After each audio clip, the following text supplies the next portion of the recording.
Hello student, welcome to learning hub. तो आज आम देखा पोषण पार्ट 2। तो ये भिडियो देखा पोषण को केते भाग में विभक्त करा जायछि। तो पोषण को मुख्यतः दुई भाग में विभक्त करा जायछि। गोटे है स्वभोजी पोषण आउ गोटे है परभोजी पोषण। स्वभोजी पोषण को इंग्लिश रे कहा जाए ऑटोट्रोफिक न्यूट्रिशन, परभोजी पोषण को कहा जाए हेटेरोट्रोफिक न्यूट्रिशन। तो स्वभोजी पोषण कहले आमे कौन बुझिबा? जो पोषण रे जीव निज खाद्य निज प्रस्तुति करि पारंती ताको कौन कहा जाए? स्वभोजी पोषण। आउ जो पोषण रे जीव निज खाद्य निज प्रस्तुति करि पारंती नाही और खाद्य पाई अन्य ऊपर निर्भरशील ताको कौन कहा जाए? परभोजी पोषण बोली कहा जाए।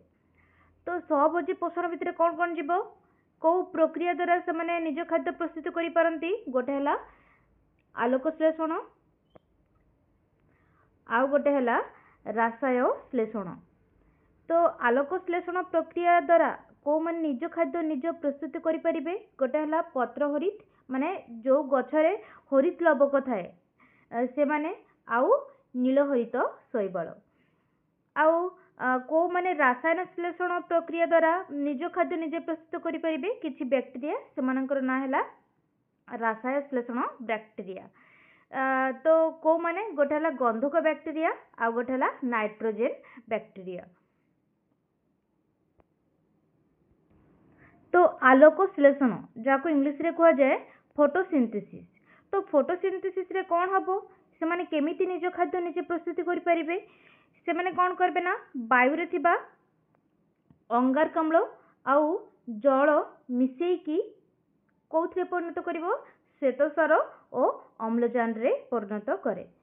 तो ए प्रक्रिया को कौन कहा जाए? आलोक श्लेषण प्रक्रिया बोली कहा जाए। आउ एटा को माने करंती? पत्र हरित आउ नील हरित शैवाल। आउ रासायन श्लेषण दुईटा एग्जांपल है गोटे है 2NH3 प्लस ता सहित 3टा O2 मिसिकी कौन तैयारी हेबो? 2HNO3 प्लस 2H2O ता सहित एनर्जी बाहरिबो। आउ सेकेंड है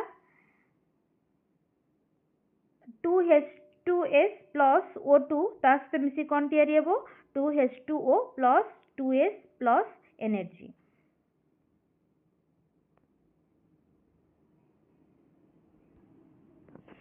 परभोजी पोषण को मुख्यतः 4 भाग में विभक्त करा जायछि। गोटे है प्राणी समपोषण,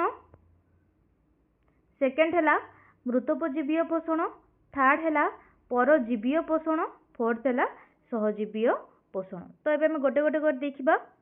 प्राणी सम पोषण। तो प्राणी सम पोषण रे कौन हुए ना प्राणी सम पोषण को इंग्लिश रे कहा जाए होलोजोइक न्यूट्रिशन।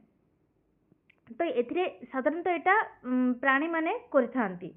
तो एथिरे कौन हबो ना देखो आमे कौन करू खाद्य को फास्ट बाहर नो इनटेक करू तापर सेटा कौन हबो डाइजेशन हबो। डाइजेशन है कि सेथिरे जोटा दरकारी सेटा हमर कौन हबो बॉडी रे लागिबो आउ जोटा अदरकारी सेटा कौन हबो बॉडी रो बाहर जीवो। ताहले आमे शरीर भितर खाद्य नौ नै कि शरीर भितर एक हजम हुए तापर दरकारी पदार्थ लागे आउ जोटा दरकार नै सेटा बाहरी जाए। तो एई टाइप रो पोषण को कौन कहा जाए? प्राणी सम पोषण बोली कहा जाए। सेकेंड है मृतोपजीवीय पोषण। ताहले आ गोटे कथा जदि क्वेश्चन रे आसे जे प्राणी सम पोषण को जीव मानक ठारे देखा जाए।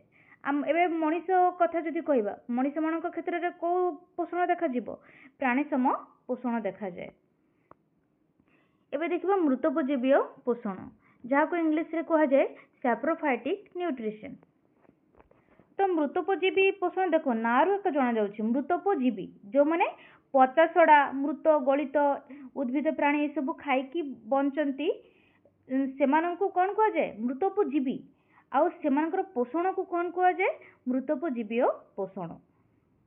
तो एमाने कौन करंती ना देखो जटिल खाद्य थिबो माने कर कौन से गोटे जीव मरि जाइछि कुकुर गोटे मरि जाइछि सेटा तांको पई जटिल खाद्य सेटा को कौन करिवे ना तांको फास्ट कौन करिवे मन करो एग्जांपल है बैक्टीरिया तांको शरीर रो गोटे पाचक रस बाहर करिवे ହେଲା ବାହାର କରିକି ସେ ବାହାରେ ଏକା କ'ଣ କରିବେ ନା ଏଇ ଜଟିଳ ଖାଦ୍ୟକୁ ସରଳ ଖାଦ୍ୟରେ ପରିଣତ କରିକି ତାପରେ ଯାଇକି ନିଜ ଶରୀର ଭିତରେ ନେବେ। କିନ୍ତୁ ଆମେ କ'ଣ ସେମିତି କରୁଛୁ? ଏବେ ଆମେ ଖାଇବାଟା ଏବେ ମନେକର ଆମେ ଭାତ ଖାଇବୁ, ଭାତଟା କ'ଣ ପଚେଇକି ବାହାରେ ପଚେଇକି ତାପରେ ତାଠୁ ସରଳ ଖାଦ୍ୟ ନେଉଛୁ କି? ନା, ଭାତ ଆମ ଭିତରେ ଏକା ଡାଇଜେସନ୍ ହେଉଛି, କିନ୍ତୁ ଯେଉଁମାନେ ମୃତୋପଜୀବୀ ସେମାନଙ୍କର ଖାଦ୍ୟଟା ବାହାରେ ଏକା ଡାଇଜେସନ୍ ହେଇକି ତାପରେ ତାର ସରଳ ଖାଦ୍ୟ ଭିତରକୁ ଯାଇଥାଏ। ତ ମୃତୋପଜୀବୀର ଏକ୍ଜାମ୍ପଲ୍ ହେଲା କବକ, ଇଷ୍ଟ, ବ୍ୟାକ୍ଟେରିଆ। ଏବେ ଦେଖିବା ପରଜୀବୀୟ ପୋଷଣ। ଏଥିରେ ବି ନାଁରୁ ଜଣାଯାଉଛି ପରଜୀବୀ ମାନେ ଅନ୍ନ ଉପରେ ରହିକି ଜୀବନ ଯାପନ କରୁଥିବା ପ୍ରାଣୀ। ତାହେଲେ ଯିଏ ଅନ୍ନ ଉପରେ ରହିକି ଜୀବନ ଯାପନ କରେ ତାକୁ ଆମେ କ'ଣ କହିବା? ପରଜୀବୀ। ହେଲା, ଆଉ ସେମାନଙ୍କର ପୋଷଣକୁ କ'ଣ କୁହାଯାଏ? ପରଜୀବୀୟ ପୋଷଣ। ତ ପରଜୀବୀୟ ପୋଷଣକୁ ଇଂଲିଶରେ କୁହାଯାଏ ପାରାସାଇଟିକ୍ ନ୍ୟୁଟ୍ରିସନ୍। ତ ପରଜୀବୀ ଦୁଇ ପ୍ରକାର ହେଇପାରେ, ଗୋଟେ ହେଲା ଅନ୍ତଃ ପରଜୀବୀ ଆଉ ଗୋଟେ ହେଲା ବାହ୍ୟ ପରଜୀବୀ। ତ ଅନ୍ତଃ ପରଜୀବୀକୁ କ'ଣ କୁହାଯାଏ?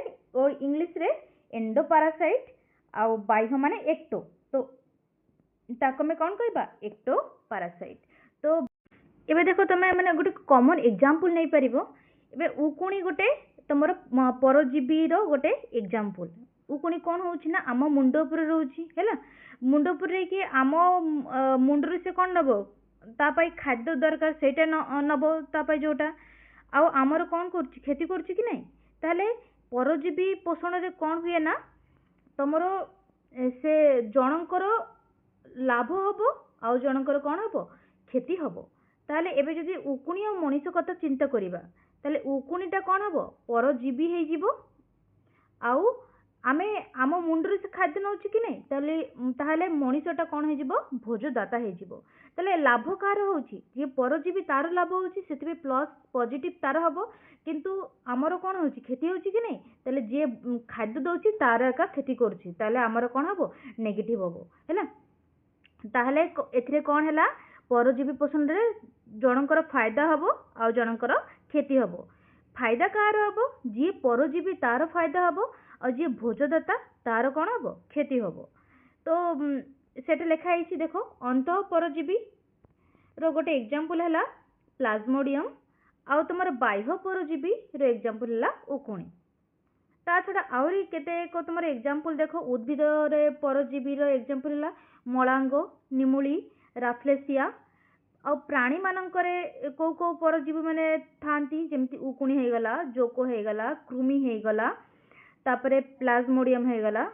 ତ ଏସବୁ ହେଲା କ'ଣ? ପରଜୀବୀର ଏକ୍ଜାମ୍ପଲ୍। ଦେଖ କିଛି ମନେ ନ ରହିଲେ ବି ଏଇ ଦୁଇଟା ଜିନିଷ ତ ମନେ ରହିବ। ଏବେ ନିମୁଳି ଲତା ଦେଖିଛ କି ନାହିଁ? ୟେଲୋ ୟେଲୋ କଲର୍ର ଗଛ ଉପରେ ଥିବ, ସେଇଟା ହେଲା ନିମୁଳି ଲତା। ଏଇଟା ତ ମନେ ରହିବ ଏକା। ଆଉ ଉକୁଣି ଆଉ କୃମି ଏଇ ଦୁଇଟା ବି ମନେ ରହିବ। ତାପରେ ଦେଖିବା ସହଜୀବୀୟ ପୋଷଣ, ଯାହାକୁ ଇଂଲିଶରେ କୁହାଯାଏ ସିମ୍ବାୟୋଟିକ୍ ନ୍ୟୁଟ୍ରିସନ୍। ତ ସହଜୀବୀ ଦେଖ ନାଁରୁ ଜଣାଯାଉଛି ସହଜୀବୀ ମାନେ ସହଯୋଗ କରିକି ଏମାନେ ଜୀବନଯାପନ କରିବେ।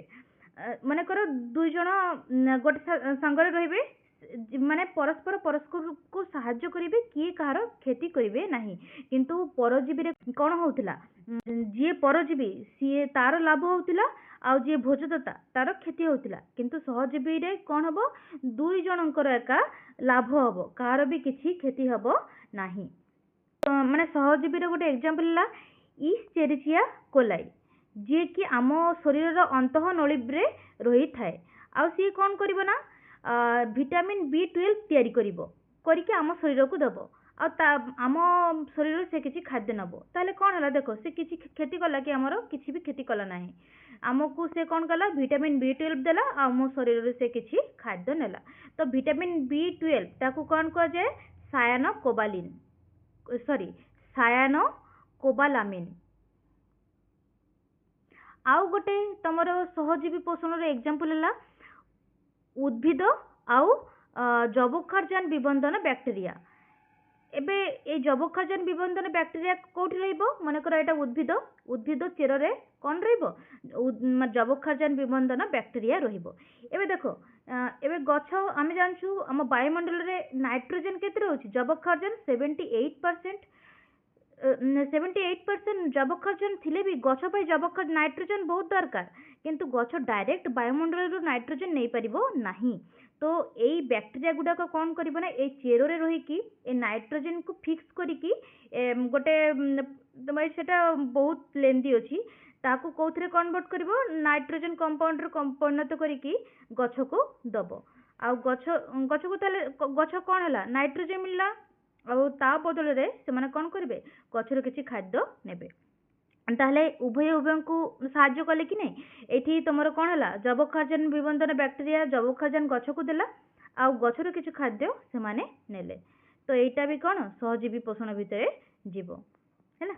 ତାହେଲେ ସହଜୀବୀ ପୋଷଣର ଦୁଇଟା ଏକ୍ସାମ୍ପଲ ଦେଖିଲ, ଗୋଟେ ହେଲା ମଣିଷ ଶରୀରର ଅନ୍ତଃନଳୀରେ ଇscherichia coli, ଆଉ ଗୋଟେ ଉଦ୍ଭିଦରେ ଯବକ୍ଷାରଜାନ ବିବନ୍ଦନ ବ୍ୟାକ୍ଟେରିଆ। ଆଉ ପ୍ରାଣୀ ମାନେ ଖାଦ୍ୟ ହିସାବରେ ସେମାନଙ୍କୁ କେତେ ଭାଗରେ ବିଭକ୍ତ କରାଯାଇଛି? 3 ଭାଗରେ। ଗୋଟେ ହେଲା ଶାକାହାରୀ ଯେଉଁମାନେ ପୁରା ଭେଜିଟେରିଆନ, ମାଂସାହାରୀ ଯେଉଁମାନେ ମାଂସ ଖାଆନ୍ତି, ଆଉ ସର୍ବାହାରୀ ମାନେ ଯେଉଁମାନେ ଭେଜ ବି ଖାଆନ୍ତି ନନ୍ ଭେଜ ବି ଖାଆନ୍ତି। ତାହେଲେ ଶାକାହାରୀ ଭିତରେ କୋଉମାନେ ଯିବେ? ଗାଈ। ମାଂସାହାରୀ ଭିତରେ ବାଘ, ସିଂହ। ସର୍ବାହାରୀ ଭିତରେ କ'ଣ ଯିବ? ମଣିଷ ଯିବେ। ଆଉ ଗୋଟେ ଥର କ୍ୱିକ୍ ରିଭିଜନ କରିଦେବା। ଫାଷ୍ଟ ଆମେ କ'ଣ ଦେଖିଲୁ? ପୋଷଣ ହେଲା ଦୁଇ ପ୍ରକାର, ଗୋଟେ ହେଲା ସ୍ୱଭୋଜୀ ପୋଷଣ ଆଉ ଗୋଟେ ହେଲା ପରଭୋଜୀ ପୋଷଣ। ସ୍ୱଭୋଜୀ ପୋଷଣରେ ଜୀବ ନିଜ ଖାଦ୍ୟ ନିଜ ପ୍ରସ୍ତୁତ କରିପାରିବେ, ଆଉ ପରଭୋଜୀରେ ଅନ୍ୟ ଉପରେ ଡିପେଣ୍ଡେଣ୍ଟ ରହିବେ। ସ୍ୱଭୋଜୀ ପୋଷଣରେ କୋଉ ଦୁଇଟା ପ୍ରକ୍ରିୟା ହେଇଥାଏ? ଗୋଟେ ହେଲା ଆଲୋକ ପ୍ରକ୍ରିୟା ଆଉ ଗୋଟେ ହେଲା ରାସାୟନ ଶ୍ଳେଷଣ ପ୍ରକ୍ରିୟା। ଆଲୋକ ପ୍ରକ୍ରିୟା କୋଉମାନେ କରନ୍ତି? ଗୋଟେ ହେଲା ପତ୍ରହରିତ ଆଉ ଗୋଟେ ହେଲା ନୀଳହରିତ ଶୈବାଳ। ଆଉ ରାସାୟନ ଶ୍ଳେଷଣ କୋଉମାନେ କରନ୍ତି? କିଛି ବ୍ୟାକ୍ଟେରିଆ, ଯେମିତି ଗନ୍ଧକ ବ୍ୟାକ୍ଟେରିଆ ହେଇଗଲା, ନାଇଟ୍ରୋଜେନ ବ୍ୟାକ୍ଟେରିଆ ହେଇଗଲା। ସ୍ୱଭୋଜୀ ପୋଷଣରେ କ'ଣ ତିଆରି ହୁଏ? ଅଙ୍ଗାରକାମ୍ଳ ଆଉ ଜଳ ମିଶିକି କ'ଣ ତିଆରି ହେବ? ଶ୍ଵେତସାର ଆଉ ଅମ୍ଳଜାନ, ଯାହାକୁ ଯେଇ ପ୍ରକ୍ରିୟାକୁ କ'ଣ କୁହାଯାଏ? ଆଲୋକ ଶ୍ଳେଷଣ ପ୍ରକ୍ରିୟା ବୋଲି କୁହାଯାଏ। ଆଉ ତମର ରାସାୟନ ଶ୍ଳେଷଣ ପ୍ରକ୍ରିୟାରେ ଦେଖ, ଏଟା ନାଇଟ୍ରୋଜେନ ବ୍ୟାକ୍ଟେରିଆ କରିବ, ଏଟା NH3 ଅଛି ମାନେ କ'ଣ? ଏଟା ନାଇଟ୍ରୋଜେନ ବ୍ୟାକ୍ଟେରିଆ ଫିକ୍ସ କରିବ, ଆଉ S ମାନେ ସଲଫର ମାନେ ଗନ୍ଧକ, ଏଟା କୋଉ ବ୍ୟାକ୍ଟେରିଆ କରିବ? ଗନ୍ଧକ ବ୍ୟାକ୍ଟେରିଆ କରିବ। ତାପରେ କ'ଣ ଦେଖିଲୁ? ପରଭୋଜୀ ପୋଷଣ ହେଲା 4 ପ୍ରକାର। ଗୋଟେ ହେଲା ପ୍ରାଣୀସମ ପୋଷଣ, ଗୋଟେ ହେଲା ମୃତୋପଜୀବୀୟ ପୋଷଣ, ପରଜୀବୀୟ ପୋଷଣ, ସହଜୀବୀୟ ପୋଷଣ। ପ୍ରାଣୀସମ ପୋଷଣରେ କ'ଣ ହବ? ଖାଦ୍ୟ ଇନଟେକ୍ କରିକି ସେଟା ବଡି ଭିତରେ ଏକା ଡାଇଜେସନ ହବ, ଆଉ ଯୋଉଟା ଦରକାର ସେଟା ବଡିରେ ଲାଗିବ, ଯୋଉଟା ଦରକାର ନାହିଁ ସେଟା ବାହାରି ଯିବ। ଯାହାର ଏକ୍ସାମ୍ପଲ ହେଲା ମଣିଷ। ମୃତୋପଜୀବୀ ପୋଷଣରେ କ'ଣ ହବ? ସେମାନେ ଯୋଉ ପ୍ରାଣୀ ମାନେ ମୃତ ଗଳିତ ପଚାସଢ଼ା ଉଦ୍ଭିଦ ଏସବୁ ଖାଇକି ବଞ୍ଚନ୍ତି, ସେମାନଙ୍କର ପୋଷଣକୁ କ'ଣ କୁହାଯାଏ? ମୃତୋପଜୀବୀ ପୋଷଣ ବୋଲି କୁହାଯାଏ। ଆଉ ଏମାନେ ଯୋଉ ଖାଦ୍ୟଟା ତାଙ୍କ ଶରୀର ଭିତରେ ନିଅନ୍ତିନି, ଜଟିଳ ଖାଦ୍ୟ ଫାଷ୍ଟ ସରଳ ଖାଦ୍ୟରେ ପରିଣତ କରିବା ବାହାରେ, ତାଙ୍କ ଶରୀର ବାହାରେ, ତାପରେ ଯାଇକି ସରଳ ଖାଦ୍ୟକୁ ତାଙ୍କ ବଡି ଭିତରକୁ ନେବେ। ଉଦାହରଣ ହେଇଗଲା କବକ, ଇଷ୍ଟ, ବ୍ୟାକ୍ଟେରିଆ। ତାପରେ ହେଲା ପରଜୀବୀ ପୋଷଣ। ପରଜୀବୀ ମାନେ ଗୋଟେ ଜୀବ ଅନ୍ୟ ଜୀବ ଉପରେ ରହିକି ଜୀବନ ଯାପନ କରନ୍ତି, ଆଉ ଯୋଉ ଜୀବ ଉପରେ ରହିବ ସେ ତାହାକୁ କୁହାଯାଏ ଭୋଜଦାତା। ସେ ମାନେ ଖାଦ୍ୟ ତାଠୁ ନବ, ସେଥିପାଇଁ ତାକୁ କ'ଣ କୁହାଯାଏ? ଭୋଜଦାତା। ଆଉ ଯିଏ ରହିବ ତା ନାଁ ହେଲା ପରଜୀବୀ। ତ ପରଜୀବୀ ବି 2 ପ୍ରକାର, ଗୋଟେ ହେଲା ଅନ୍ତଃ ପରଜୀବୀ, ଗୋଟେ ହେଲା ବାହ୍ୟ ପରଜୀବୀ। ଅନ୍ତଃ ପରଜୀବୀର ଏକ୍ସାମ୍ପଲ ହେଲା ପ୍ଲାଜମୋଡିୟମ, କୃମି ବି ହେଇଯିବ। ଆଉ ତମର ବାହ୍ୟ ପରଜୀବୀର ଏକ୍ସାମ୍ପଲ ହେଲା ଉକୁଣି। या छड़ा आउ किछि एग्जांपल जेमिति उद्भिदरे आउ को परजीवी रही थांती? मलांग, निमुली, राफ्लेसिया। आ प्राणी रे को माने रहंती? प्लाज्मोडियम, उकुणी, जोको, कृमि। एबे सहजीवी पोषण। सहजीवी पोषण रे कोन हबो ना, दुईटा जीव गोटे संगर रहिबे, किए कार खेती करिवेनी, उभय उभयंकु साहाय्य करिवे। जेमिति एग्जांपल हे गला गोटे बैक्टीरिया जार ना हला इस्चेरिचिया कोलाई। ये आम शरीर कोठी थाए? अंतः नली रे रहिबो। रहिकी कोन तयारी करिबो? विटामिन B12 तयारी करिबो, जाको कोन कहाଯାଏ? सायान कोबालामिन कहाଯାଏ। आ आम शरीर किछि खाद्य नेबो। आउ गोटे एग्जांपल हला उद्भिद रे चेर रे को बैक्टीरिया थाए? जबक्षारजान विबंधन बैक्टीरिया। ए बैक्टीरिया कोन करिबो ना जबक्षारजान जबक्षारजान उद्भिद को देबो, आ ता बदल रे उद्भिद रो किछि खाद्य एमाने नेबे। आउ एतिके हे गेला तमरो सहजीवी पोषण। एबे प्राणी मानक खाद्य हिसाब रे 3 भाग विभक्त करा जायछि। गोटे हला शाकाहारी, मांसाहारी, सर्वाहारी। शाकाहारी जो माने भेज खाती, मांसाहारी जो माने नॉन भेज, आउ सर्वाहारी भेज भी खाइबे नॉन भेज भी खाइबे।